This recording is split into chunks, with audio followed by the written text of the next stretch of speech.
I, Dr. Harshada Babrekar, welcome you back at e-learning platform of Science Park.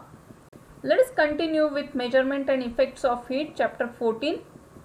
Now we will be having second part of that. We are going to cover today. Units of heat. Yes, like length, volume, time, all have units. Heat also has unit. One of the unit is joule. So there is some story behind joule. Then we are going to understand the relative sensation concept. Yes, we usually say it is little hot, little cold, but what is that? Then we are going to see the relationship between heat and temperature with the help of spring model as well. And then you are going. In earlier experiment, we have seen that there is exchange of heat, exchange of energy. So we say that heat is a form of energy. But we know that the temperature gives us the sensation of heat. But what is the measure of heat? I mean, what are the units of heat? So SI unit of heat is joule and CJS is calorie. So have you ever sensed, that means experienced heat? Yes, all of you. Just try to recollect the terms in day-to-day life. The water in the bucket which is kept for the bath, or something is getting cooked in the kitchen. If you touch the vessel in which the cooking is. For this experiment, we will need two food colors, blue and red. I have put blue color in cold water and red color in hot water. Hot meaning it is little warmer. You should able to put in hand. It should not be boiling. For this experiment, we will need two food colors, blue and red. I have put blue color in cold water and red color in hot water. Hot meaning it is little warmer. I am putting my right hand in blue water, left hand in hot water. I am going to put this for 5 minutes.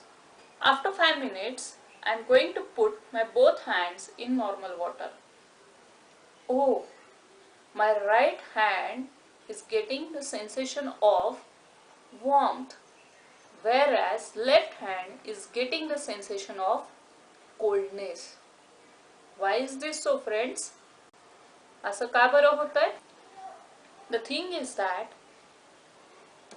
this is cold water. When I am putting here, as compared to this one, the sea water is little warmer, and for this is higher temperature and this is lower temperature, so it is giving me sensation of coldness. But this is just a sensation. We are not able to determine what is the temperature exactly. Yes, we can put the thermometer, but we have to understand the construction, working of thermometer, and then only we are able to do. So this is the concept of relative sensation. Relative meaning as compared to this, as compared to this. Friends, from earlier experiment, do you agree that heat is flowing from hot body to cold body? Yes. Now let us try to think of this. Let us try to understand from science point of view. Take a box and fill it with balls. Do not overfill it. You can play this game with friends also. Now keep this box aside. Do you hear any kind of sound? No. Do you experience any kind of movement? No. Now hold this box in your hand and shake it. Whenever you shake it, you will experience some kind of movement of balls. That meaning balls are getting bounced from the walls of the box. Let us try to use this analogy with our model, or let us try to use this concept to understand little more. Here we have one container and there are many molecules or atoms inside the container. These atoms or molecules are similar to balls. They are moving like anything. You can see from these arrows showing the vector, that is direction of movement. Right now they are free to move. They are not bound. Each one is independent.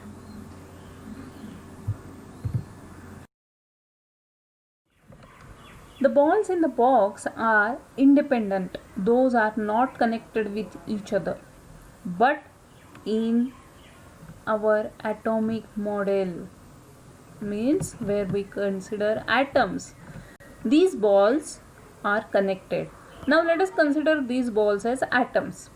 Now how are they connected? Let us hold one ball in the left hand and another one in the right hand. If I want to hold these both together, I will attach both of them with a rod.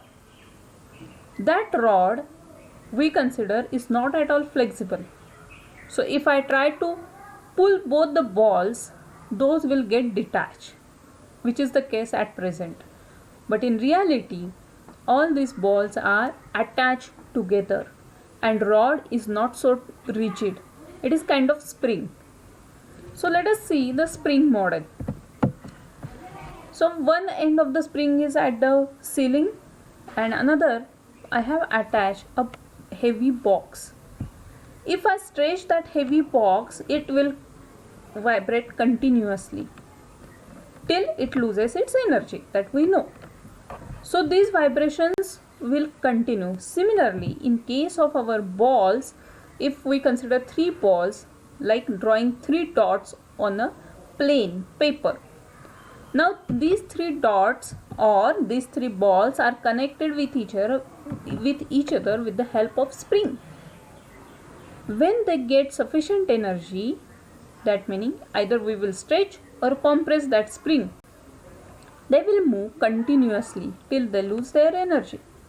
So these are kind of vibrations, and they will continue to oscillate. Now in three-dimensional case, let us consider that there are several boxes kept on one another. Each corner of the box has one atom. So these are connected with springs. So this is how it looks in 3 dimension. This is called as ball and spring model. This is to understand how atoms are connected with each other. When they are getting energy, the whole thing will vibrate, whole thing will then oscillate till it gains that much energy. It not only vibrates, but it translates also, rotates also. Use our brain power. If you have fever, how do you or your parents understand without using any device? Which concept of heat do you use? What is the home remedy to cure the fever? तुम्हाला ताप आला आहे, तुम्हाला किंवा तुमच्या आई वडिलांना कुठलेही device न वापरता कसं बरं कळतं? आपण उष्णतेचे ज्या संकल्पना आतापर्यंत शिकल्या त्यातली कुठली संकल्पना तुम्ही इथे वापराल आणि तुमचा ताप कमी होण्यासाठी तुम्ही कोणता घरगुती उपाय कराल? Next question